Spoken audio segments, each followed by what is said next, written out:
Up next on the scene at 10, a controversial Bowling Green proposal has police up in arms.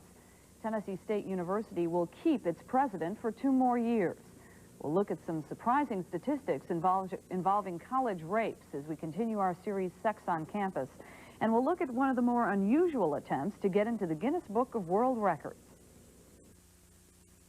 These stories and more news coming up next on the scene at 10. WSMV, Nashville. From Channel 4 News, this is the scene at 10 with Demetria Kaladimos, Bill Hall, and Rudy Kalis. Good evening. A group of Bowling Green policemen is threatening to take the city to court over a plan to cut officers' pay. Tonight, Bowling Green City Commission voted to increase salaries for nearly half the fire department while taking away money from 16 police officers. Karen Connolly has more. What does it take to make it to the new Hollywood Square? Well, that's such a silly question, John. Is it a quick wit? I gotta be on a set in December. Hurry up. Is it a sharp mind?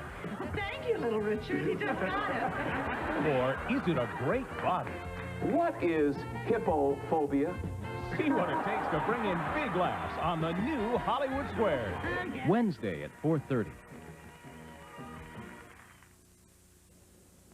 There are a lot of ways to make it into the Guinness Book of World Records.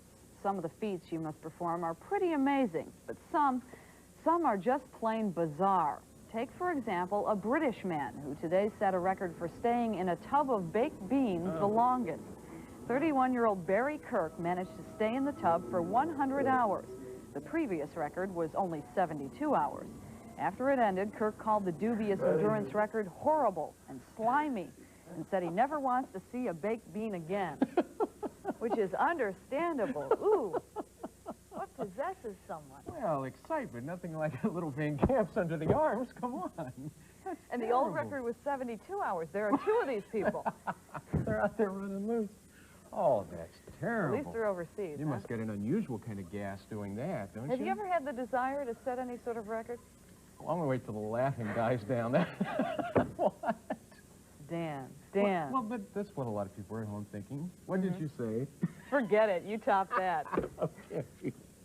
Let's do the potato salad record for next time. I'd like Yeah, that. I think we should try it. Okay. They're giving you the All right. the stats when the here. lights come up and the stats come on, it's time to get out of the beans and move on. Low 67, the high 85 degrees. The air quality reading good at 36, while the pollen extra heavy for ragweed at 31. And for the precipitation dry for the day, we're 1789 below normal for this day of the year. And right now at the National Weather Service, we have partly cloudy skies. The temperature is 70. The winds are northeast at 8, and the pressure 30-22 rising, and the relative humidity is up to 84%. And the weather bank stations this evening showing lots of 60s around the region, although southernmost stations still into the 70s at this hour. Out into the mid-Atlantic Ocean, this is Hurricane Earl, and at this time, Earl is 880 miles southeast of Bermuda, and although the winds have died down to about 75 miles per hour, the direction, well, it has done it again. It's headed back toward the mainland to some degree, so I suppose that amounts to some running around in circles for Earl, but it does appear that eventually with the frontal system heading this way, it will take off more toward the center of the ocean and only be affecting vessels out that direction. For the southeast tonight, just a few thunderstorms in the deep south, although storm activity continues over parts of Missouri and Arkansas over into the river valleys, really quite clear in our mid-south region. It is out here where the low resides, and as a result, all these are pretty intense storm areas. The eastern half of the country from the Mississippi on, quite clear this evening,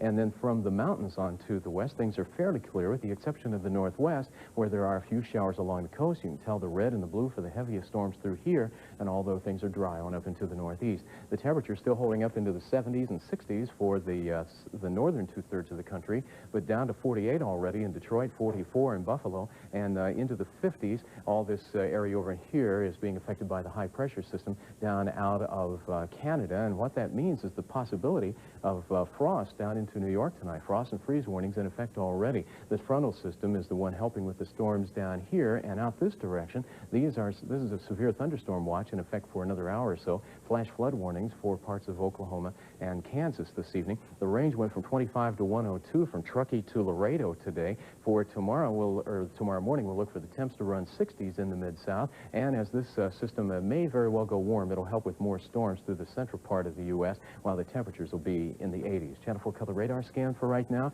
Whoa, 67 degrees and clear. Here's the forecast for tonight. Mostly clear and 63. For tomorrow, mostly sunny and an isolated afternoon thunder shower and 86. 65 overnight. On the 5-day, look for lots of sunshine through the weekend now. Tomorrow, about one of the few chances for an afternoon storm, but 60s for the lows, right into the mid-80s for the highs, and tomorrow morning about 7:30, we'll look for mostly clear skies, mostly sunny, and 65. All looks good. You got to watch out for that spinning radar, don't you? It can knock you right out of the picture. Sure can. Thank you, Dan. We'll be back after this. Jack's in for a big surprise when he takes a part-time job as a model. Don't miss the fun on Three's Company, tonight at 10:30, right after the scene at 10, here on Channel 4.